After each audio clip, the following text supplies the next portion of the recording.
ಎಲ್ರಿಗೂ ನಮಸ್ಕಾರ. ನೀವು ನೋಡ್ತಾ ಇದ್ದೀರಾ ಟಿವಿ ವಿಕ್ರಮ. ನಾನು ಮುಮ್ತಾಜ್ ಅಬ್ದುಲ್ ನೆಲಡ್ಕ. ವೀಕ್ಷಕರೇ, ನೀಟ್ ವಿರುದ್ಧ ಪ್ರತಿಭಟನೆ ಅನ್ನುವಂತ ಹೆಸರಲ್ಲಿ ದೇಶದ ಸಂಸತ್ತಿಗೆ ಮುತ್ತಿಗೆ ಹಾಕುವಂತ ಪ್ರಯತ್ನ, ಪೊಲೀಸರ ಮೇಲೆ ಕಲ್ಲು ತೂರಾಟ, ಮೋದಿ ಮರ್ಗಯ್ಯ ಅನ್ನುವಂತ ಘೋಷಣೆ,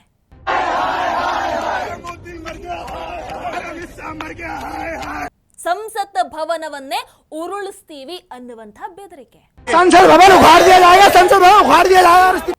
ಇದು ನಿಜಕ್ಕೂ ಶಿಕ್ಷಣ ಸುಧಾರಣೆಯ ಹೋರಾಟನ ಅಥವಾ ಇದರ ಹಿಂದೆ ಬೇರೆ ಅಜೆಂಡಾ ಅಡಗಿದೆಯಾ? ಇವತ್ತು ದೆಹಲಿಯಲ್ಲಿ ಏನಾಗ್ತಾ ಇದೆ ಅಂಡ್ ಈ ಸಿಜೆಪಿ ಏನು ಅನ್ನುವಂಥದ್ದನ್ನ ಒಂದೊಂದೇ ಸಾಕ್ಷಿಗಳ ಸಮೇತ ನಾನು ನಿಮಗೆ ತೋರಿಸ್ತಾ ಹೋಗ್ತೀನಿ. ಕೊನೆಗೆ ನೀವೇ ತೀರ್ಮಾನ ಮಾಡಿ ಇವ್ರು ಯಾರು, ಇವ್ರು ಏನು ಅಂತ. ವೀಕ್ಷಕರು, ಇವತ್ತು ಬೆಳಗ್ಗೆ ಸಿಜೆಪಿ ಪಾರ್ಲಿಮೆಂಟ್ ಮಾರ್ಚ್ ಆಗೋದಕ್ಕೂ ಮೊದಲು ದೊಡ್ಡ ಮಟ್ಟದ ನಾಟಕ ರಾತ್ರಿಯಿಂದಾನೇ ಆರಂಭ ಆಯಿತು. ವಿಜಯದಾಹಿಯ ಮೊದಲಿಗೆ ಒಂದು ಗಂಭೀರ ಆರೋಪವನ್ನ ಮಾಡ್ತಾನೆ. ರಾತ್ರಿ ಸುಮಾರು 3:30ಕ್ಕೆ ಕಲ್ಲುಗಳನ್ನ ತುಂಬಿರುವಂತಹ ಟ್ರಕ್ ಅನ್ನ ಜಂತರ್ ಮಂತರ್ಗೆ ತಂದು ನಿಲ್ಲಿಸ್ಬಿಟ್ಟಿದ್ದಾರೆ. ಇನ್ನು ನಾಳೆ ಒಂದಷ್ಟು ಗೂಂಡಾಗಳು ಬಂದು ನಮ್ಮ ಪ್ರತಿಭಟನೆಯ ಸಂದರ್ಭದಲ್ಲಿ ಕಲ್ಲು ತೂರಾಟವನ್ನು ನಡೆಸಿಬಿಡ್ತಾರೆ. ಆ ಮೂಲಕ ನಮ್ಮ ಪ್ರತಿಭಟನೆಯನ್ನ ಕೆಟ್ಟದಾಗಿ ಬಿಂಬಿಸುವಂತಹ ಸಂಚು ನಡೀತಾ ಇದೆ. ಇಲ್ಲಿಂದ ಆರೋಪ ಆರಂಭ ಆಗತ್ತೆ. ಮತ್ತೊಂದು ಕಡೆ ಒಂದಷ್ಟು ಹಾಳಾಗಿರುವಂತಹ ವಾಹನಗಳನ್ನ ಜಂತರ್ ಮಂತರ್ ಹತ್ರ ಉದ್ದೇಶಪೂರ್ವಕವಾಗಿ ತಂದು ನಿಲ್ಲಿಸಿಬಿಟ್ಟಿದ್ದಾರೆ. ನಾಳೆ ನಾವು ಸಂಸತ್ ಕಡೆಗೆ ಮೆರವಣಿಗೆ ನಡೆಸುವಂತಹ ಸಂದರ್ಭದಲ್ಲಿ ಏನಾದ್ರೂ ಗಲಾಟೆ ನಡೆದು ಬಿಟ್ಟರೆ ಪ್ರತಿಭಟನಾಕಾರರೇ ವಾಹನಗಳನ್ನ ಧ್ವಂಸ ಮಾಡಿದ್ದಾರೆ ಅನ್ನುವಂತಹ ಆರೋಪವನ್ನ ಮಾಡೋದಕ್ಕೆ ಈ ಸಂಚನ ರೂಪಿಸ್ತಾ ಇದ್ದಾರೆ. ಇಂಥ ಒಂದಷ್ಟು ಆರೋಪ ಮಾಡ್ತಾರೆ. ಬಟ್ ಇವರ ಈ ಆರೋಪಗಳಿಗೆ ಯಾವುದಾದ್ರೂ ಸ್ಪಷ್ಟ ಸಾಕ್ಷ್ಯ ಇತ್ತಾ ಅಂತ ಕೇಳಿದ್ರೆ ಖಂಡಿತವಾಗ್ಲೂ ಇಲ್ಲ. ಅಂದ್ರೆ ಒಟ್ಟಾರೆಯಾಗಿ ಇಡೀ ರಾತ್ರಿ ಪೊಲೀಸರ ವಿರುದ್ಧ ಈ ಸಿಜೆಪಿ ಯಾವ ರೀತಿಯಾದಂತಹ ವಾತಾವರಣವನ್ನು ಸೃಷ್ಟಿ ಮಾಡ್ತು ಅಂತಂದ್ರೆ, ನಮ್ಮ ಸಂಸತ್ ಮಾರ್ಚ್ ಸಂದರ್ಭದಲ್ಲಿ ನಮ್ಮ ಮೇಲೆ ಕಠಿಣ ಕ್ರಮವನ್ನ ಕೈಗೊಳ್ಳುತ್ತಾರೆ, ನಾವಿವತ್ತು ರಾತ್ರಿ ಮಲಗಬಿಟ್ರೆ ಪೊಲೀಸರು ಬಂದು ನಮ್ಮನ್ನ ತೆರವುಗೊಳಿಸ್ತಾರೆ, ಈ ರೀತಿ ಹೇಳಿ ಹೇಳಿ ಹೇಳಿ ಹೇಳಿ ಪ್ರತಿಭಟನಾಕಾರರನ್ನ ಇಡೀ ರಾತ್ರಿ ಎಚ್ಚರವಾಗಿ ಇಟ್ಟಿದ್ರು. ಬಟ್ ವಾಸ್ತವದಲ್ಲಿ ನೋಡಿದ್ರೆ ಪೊಲೀಸರು ಅಂತಹ ಯಾವುದೇ ಕ್ರಮವನ್ನ ಕೈಗೊಂಡಿರಲಿಲ್ಲ. ಇವತ್ತು ಸಿಜೆಪಿ ಪ್ರತಿಭಟನಾಕಾರರು ಏನ್ ಮಾಡಿದ್ರು? ಆಕ್ಚುಲಿ ಕಲ್ಲು ತೂರಾಟವನ್ನ ಸಿಜೆಪಿ ಪ್ರತಿಭಟನಾಕಾರರು ಮಾಡಿದ್ರು. ಪೊಲೀಸರು ಏನ್ ಮಾಡ್ಬೇಕು ಹೇಳಿ? ಆಗ ಲಾಠಿ ಚಾರ್ಜ್ ಮಾಡಿದ್ರು, ಮಾಡ್ಲೇಬೇಕಾಯ್ತು. ಇದಿಷ್ಟೇ ಅಲ್ಲ, ಇವರು ಪ್ರತಿಭಟನಾಕಾರರು ಎಷ್ಟು ಡೇಂಜರಸ್ ಆಗಿದ್ರು ಅಂತಂದ್ರೆ ಕೊನೆಗೆ ಅವರ ಮೇಲೆ ಟಿಯರ್ ಗ್ಯಾಸ್ ಅನ್ನು ಕೂಡ ಪ್ರಯೋಗ ಮಾಡಲಾಯಿತು. ಸಂಸತ್ ಗೇಟ್ ಕ್ಲೋಸ್ ಮಾಡಬೇಕಾಯಿತು.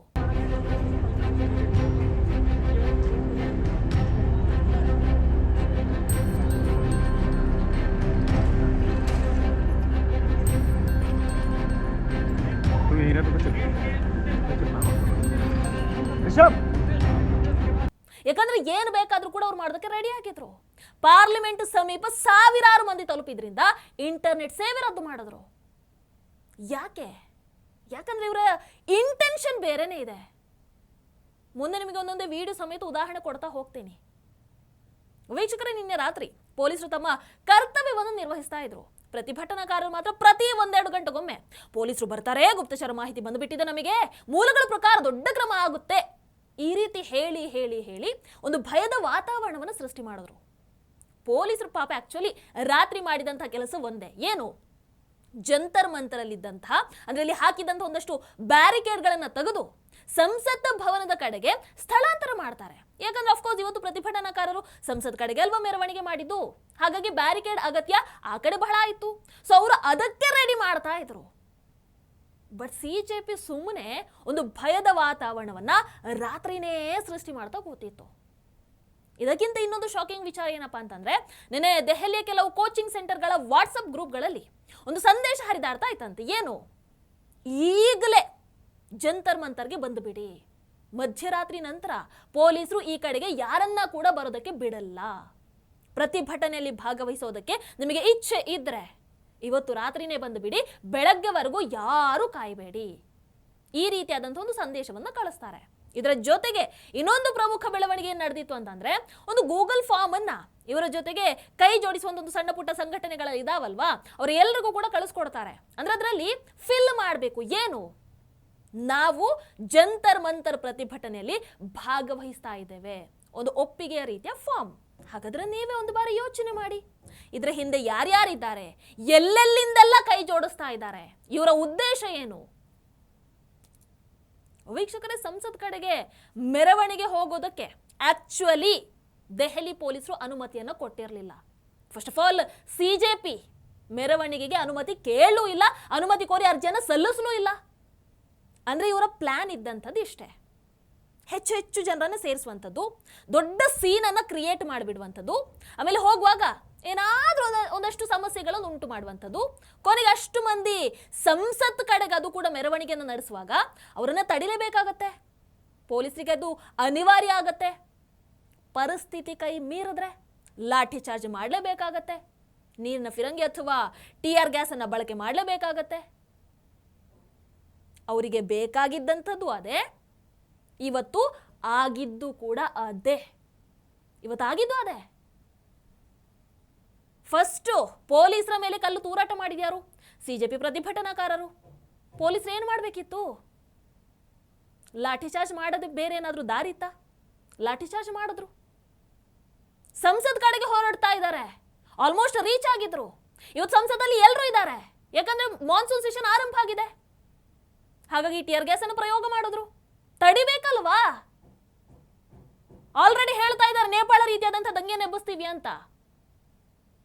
ಇನ್ನು ಇದನ್ನ ಹಿಡ್ಕೊಂಡು ಸೋಷಿಯಲ್ ಮೀಡಿಯಾದಲ್ಲಿ ನೋಡಿ ಇವ್ರು ಸ್ಟಾರ್ಟ್ ಮಾಡ್ತಾರೆ, ಇವತ್ತು ದೊಡ್ಡ ಕ್ರಾಂತಿ ಆಗಿಬಿಟ್ಟಿದೆ, ಬಿಂಬಿಸ್ತಾರೆ.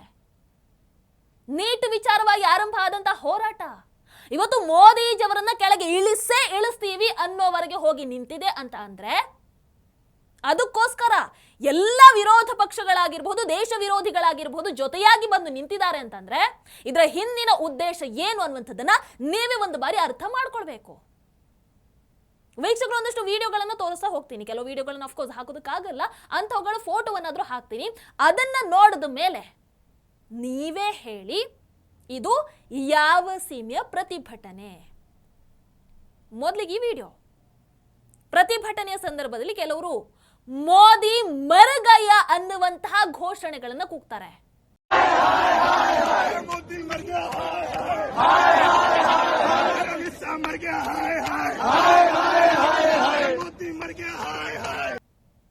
ಮೋದಿ ಮರಗಯ್ಯ ಅಂತ ಶಿಕ್ಷಣ ಸುಧಾರಣೆಗೋಸ್ಕರ ಹೋರಾಟ ಅಂತ ಹೇಳ್ಕೊಂಡು ಬಂದು ಇವತ್ತು ಇಂತಹ ಘೋಷಣೆಗಳನ್ನ ಕೂಗ್ತಾ ಇದ್ದಾರಲ್ವಾ, ಇದರ ಹಿಂದಿನ ಉದ್ದೇಶ ಏನು? ಇದು ಯಾವ ರೀತಿಯಾದಂತಹ ಪ್ರತಿಭಟನೆ? ಇನ್ನೀತನ ಮಾತನ್ನ ಕೇಳಿ. ಸಂಸತ್ ಭವನವನ್ನೇ ಉರುಳಿಸಿ ನೇಪಾಳ ರೀತಿಯ ಪರಿಸ್ಥಿತಿಯನ್ನು ತರುತ್ತೀವಿ. संसद भवन उखाड़ दिया जाएगा, संसद भवन उखाड़ दिया जाएगा, इस्तीफा नहीं मिला तो उखाड़ दिया जाएगा, सब उखाड़ दिया जाएगा, सब कर देंगे, नेपाल उखाड़ दिया जाएगा, नेपाल नेपाल नेपाल. ಇಂತಹ ದೇಶದ್ರೋಹಿಗಳ ಮಾತನ್ನ ಕೇಳಿ ಸುಮ್ಮನೆ ಕೂರೋದಕ್ಕಾಗತ್ತಾ? ನೀವೇ ಹೇಳಿ. ಅಂದ್ರೆ ಭಾರತದಲ್ಲಿ ನೇಪಾಳದ ರೀತಿಯ ದಂಗೆಯನ್ನ ಎಬ್ಬಿಸ್ತೀವಿ, ಸಂಸತ್ ಭವನವನ್ನ ಉರುಳಿಸ್ತೀವಿ. ಇದು ಯಾವ ರೀತಿಯಾದಂತಹ ಶಿಕ್ಷಣ ಸುಧಾರಣೆಯ ಹೋರಾಟ? ಇದು ಯಾವ ರೀತಿಯಾದಂತಹ ಶಾಂತಿಯ ಹೋರಾಟ? ಇನ್ನಿದು ಭದ್ರತಾ ಸಿಬ್ಬಂದಿಗಳ ಮೇಲೆ, ಪೊಲೀಸರ ಮೇಲೆ ಸಿಜೆಪಿ ಪ್ರತಿಭಟನಾಕಾರರು ಕಲ್ಲು ತೂರಾಟವನ್ನು ನಡೆಸಿರುವಂತ ನಾನು ಆರಂಭದಲ್ಲಿ ಹೇಳಿದೆ. ಕಲ್ಲು ತೂರಾಟವನ್ನ ಮಾಡಿದಾಗ ಏನ್ ಮಾಡಬೇಕಾಗಿತ್ತು ನೀವೇ ಹೇಳಿ. ಕೈಯಲ್ಲಿ ಸಂವಿಧಾನ ಪುಸ್ತಕವನ್ನ ಹಿಡ್ಕೊಂಡು ನಾವು ಚಾಚೂ ತಪ್ಪದೆ ಪಾಲನೆ ಮಾಡ್ತೀವಿ ಅನ್ನೋ ರೀತಿ ಪೋಸ್ ಕೊಡುವಂಥದ್ದು, ನಮ್ಮದು ಶಾಂತಿಯ ಹೋರಾಟ ಅಂತ ಬಿಂಬಿಸ್ಕೊಳ್ಳುವಂಥದ್ದು. ಈ ಕಡೆ ನೋಡಿದ್ರೆ ಕಲ್ಲು ತೂರಾಟ ಮಾಡ್ತಾರೆ. ಅವರು ಕಲ್ಲು ತೂರಾಟವನ್ನ ಮಾಡಿದಾಗ ಪೊಲೀಸರು ತಮ್ಮ ರಕ್ಷಣೆಗೆ ಲಾಠಿ ಚಾರ್ಜ್ ಮಾಡಿದ್ರೆ ಬೇರೆ ಆಪ್ಷನ್ ಇತ್ತ? ಈಗ ಅದನ್ನ ಹಿಡ್ಕೊಂಡು ಆಕ್ರೋಶ ಅಂತ ಯಾಕೆ? ಸಂಸತ್ತಲ್ಲಿ ಮಲ್ಲಿಕಾರ್ಜುನ ಖರ್ಗೆ ಅವರು ಕೂಡ ಹೇಳ್ತಾರೆ ಲಾಠಿ ಚಾರ್ಜ್ ಮಾಡಿಬಿಟ್ಟಿದ್ದಾರೆ ಅಂತ. ಹಾಗಾದ್ರೆ ಇನ್ನೇನ್ ಮಾಡ್ಬೇಕಾಗಿತ್ತು? ಪೊಲೀಸರಿಗೆ ಏನಾಗಿದ್ರು ಪರವಾಗಿರ್ತಿರ್ಲಿಲ್ವಾ? आज यहाँ जंतर मंतर पे हजारों बच्चे वहां पर आए हैं, वहां लाठी चार्ज हो गया है, गवर्नमेंट मारने की कोशिश कर रही है, गवर्नमेंट दबाने की कोशिश कर रही है, गवर्नमेंट निकलने की कोशिश कर रही है. ಹಾಗಾದ್ರೆ ನಿಮ್ಮ ಮಾತಿನ ಅರ್ಥ ಏನು? ಒಟ್ಟಾರೆಯಾಗಿ ನಾನು ಈ ಕಾರ್ಯಕ್ರಮ ಮಾಡೋ ಹೊತ್ತಿಗೆ ಪ್ರತಿಭಟನಾಕಾರರು ಪಾರ್ಲಿಮೆಂಟ್ ಹತ್ರ ತಲುಪಿದ್ದಾರೆ. ಅಫ್ಕೋರ್ಸ್ ಸಂಪೂರ್ಣ ಭದ್ರತೆಯನ್ನು ಕೊಟ್ಟಿದ್ದಾರೆ, ಪಾರ್ಲಿಮೆಂಟ್ ಒಳಗೂ ಹೊರಗೂ. ಇಲ್ಲಿ ಏನಾದ್ರೂ ಅನಾಹುತ ಆದ್ರೆ ಯಾರು ನೇರ ಹೊಣೆ? ಅಭಿಜಿತ್ ದೀಪ್ ಕ್ಯಾಂಡ್ ಗ್ಯಾಂಗ್ ಆಗ್ಬೇಕಲ್ವಾ? ದೊಡ್ಡ ದೊಡ್ಡ ತಲೆಗಳು ಯಾರು ಈ ಪಾರ್ಲಿಮೆಂಟ್ ಮಾರ್ಚ್ಗೆ ಪ್ರಚೋದನೆಯನ್ನು ಕೊಟ್ರಲ್ವಾ, ಅವ್ರು ಯಾರು ಇದರಲ್ಲಿ ಭಾಗವಹಿಸಲಿಲ್ಲ. ಅಭಿಜಿತ್ ದೀಪ್ಗೆ ಸಮೇತ ಹೋಗ್ಲಿಲ್ಲ. ವೀಕ್ಷಕರ, ಪ್ರಜಾಪ್ರಭುತ್ವದಲ್ಲಿ ಪ್ರತಿಭಟನೆ ಮಾಡುವಂತಹ ಹಕ್ಕು ಪ್ರತಿಯೊಬ್ಬರಿಗೂ ಇದೆ, ಇಲ್ಲ ಅಂತ ಹೇಳಲ್ಲ. ಆದರೆ ಪ್ರತಿಭಟನೆ ಅನ್ನೋ ಹೆಸರಲ್ಲಿ ಹಿಂಸೆ, ಕಲ್ಲು ತೂರಾಟ, ದೇಶದ ಸಂಸತ್ತಿಗೆ ಬೆದರಿಕೆಯನ್ನ ಹಾಕುವಂಥದ್ದು, ದೇಶದ ಪ್ರಧಾನಿಯ ವಿರುದ್ಧನೇ ಪ್ರಚೋದನಕಾರಿ ಘೋಷಣೆಗಳನ್ನು ಕೂಗುವಂಥದ್ದು, ಇವೆಲ್ಲವನ್ನ ಯಾವ ಕಾರಣಕ್ಕೂ ಸಮರ್ಥನೆ ಮಾಡ್ಕೊಳ್ಳೋದಕ್ಕಾಗಲ್ಲ. ನೀಟ್ ಪೇಪರ್ ಲೀಕ್ ವಿರುದ್ಧದ ನಿಮ್ಮ ಪ್ರತಿಭಟನೆ ನಿಜಾನೇ ಆಗಿದ್ದಿದ್ರೆ, ಪ್ಯೂರ್ ಅದೇ ಇಂಟೆನ್ಷನ್ ಇದ್ದಿದ್ರೆ, ಬಹುಶಃ ಇವತ್ತು ಯಾರು ಕೂಡ ಸಿಜೆಪಿ ವಿರುದ್ಧ ಇಷ್ಟು ಗಂಭೀರವಾಗಿ ಮಾತಾಡ್ತಾ ಇರಲಿಲ್ಲ. ಆದ್ರೆ ಇವತ್ತು ಆ ನೀಟ್ ಪೇಪರ್ ಲೀಕ್ ಅನ್ನುವಂಥದ್ದನ್ನ ಮೀರಿ, ಅವೆಲ್ಲವನ್ನ ಮೀರಿ, ಉದ್ದೇಶ ಏನಿತ್ತೋ ಅವೆಲ್ಲವನ್ನ ಬಿಟ್ಟು ಇಡೀ ವಿಪಕ್ಷ, ಎಲ್ಲ ದೇಶದ್ರೋಹಿಗಳ ಜೊತೆಯಾಗಿ ಮೋದಿಜಿಯವರನ್ನ ಕೆಳಗಿಳಿಸೋ ಮಟ್ಟಿಗೆ ಬಂದು ನಿಂತಿದ್ದಾರೆ ಅಂತಂದ್ರೆ ಏನರ್ಥ? ದೊಡ್ಡ ದೊಡ್ಡ ಮಾತುಗಳನ್ನ ಹೇಳಿ ಈ ಜನರನ್ನೆಲ್ಲ ರಸ್ತೆಗಿಳಿಸಿದಾರಲ್ವಾ, ಅವರು ಯಾರು ಇದಕ್ಕೆ ಬರಲಿಲ್ಲ, ಬರುವುದೂ ಇಲ್ಲ. ಕೊನೆಗೆ ಸಮಸ್ಯೆಯನ್ನು ಅನುಭವಿಸುವಂಥದ್ದು ಸಾಮಾನ್ಯ ಪ್ರತಿಭಟನಾಕಾರರು. ಪಾಪ ಅಲ್ಲಿ ಕಷ್ಟ ಆಗುವಂಥದ್ದು ಪೊಲೀಸರಿಗೆ, ಹಾನಿ ಆಗುವಂಥದ್ದು ನಮ್ಮದೇ ದೇಶದ ಆಸ್ತಿಪಾಸ್ತಿಗೆ. ಒಂದಂತೂ ಸತ್ಯ, ನಾನು ಹೇಳ್ತೀನಿ, ನೀಟ್ ಪೇಪರ್ ಲೀಕ್ ಸಮರ್ಥನೆ ಅಂತೂ ಮಾಡ್ಕೊಳ್ಳಲ್ಲ. ಆದರೆ ನೀಟ್ ಹೆಸರಲ್ಲಿ ನಡೀತಾ ಇರುವಂತಹ ಈ ಪ್ರತಿಭಟನೆಯ ಉದ್ದೇಶ ಮಾತ್ರ ಬೇರೆನೇ ಇದೆ. ಬಹುಶಃ ಇದು ಆರಂಭ ಅಂತ ಅನಿಸುತ್ತೆ. ಲೋಕಸಭಾ ಚುನಾವಣೆ ಹತ್ರ ಬರ್ತಾ ಇದ್ದ ಹಾಗೇನೆ ಮೋದಿಜಿಯವರ ವಿರುದ್ಧ ಬೇರೆ ಬೇರೆ ರೀತಿಯಾದಂತಹ ಆಟಗಳು ಶುರು ಆಗುವಂಥ ಎಲ್ಲ ಲಕ್ಷಣಗಳು ಕೂಡ ಈ ಮೂಲಕ ಕಾಣಿಸ್ತಾ ಇದೆ. ಈ ಘಟನೆ ಬಗ್ಗೆ ನಿಮ್ಮ ಅಭಿಪ್ರಾಯ ಏನು? ಇದು ನಿಜವಾಗ್ಲೂ ಶಿಕ್ಷಣ ಸುಧಾರಣೆ ಹೋರಾಟನ ಅಥವಾ ಬೇರೆ ಉದ್ದೇಶಕ್ಕಾಗಿ ನಡೀತಾ ಇರುವಂತಹ ರಾಜಕೀಯ ಚಳವಳಿನ? ನಿಮ್ಮ ಅಭಿಪ್ರಾಯವನ್ನು ಕಮೆಂಟ್ ಮಾಡಿ ತಿಳಿಸಿ. ನಮಸ್ಕಾರ. ಟಿವಿ ವಿಕ್ರಮ, ದೇಶ ನಿಮ್ಮ ಕೈಯಲ್ಲಿ. ಈ ಕಾರ್ಯಕ್ರಮ ನಿಮಗೆ ಇಷ್ಟ ಆಗಿದ್ದಲ್ಲಿ ಲೈಕ್, ಶೇರ್ ಹಾಗೂ ಕಮೆಂಟ್ ಮಾಡಿ. ಟಿವಿ ವಿಕ್ರಮದ ಕಾರ್ಯಕ್ರಮಗಳನ್ನು ನಿರಂತರವಾಗಿ ವೀಕ್ಷಿಸಲು ಸಬ್ಸ್ಕ್ರೈಬ್ ಮಾಡಿ, ಬೆಲ್ ಐಕನ್ ಒತ್ತಿ.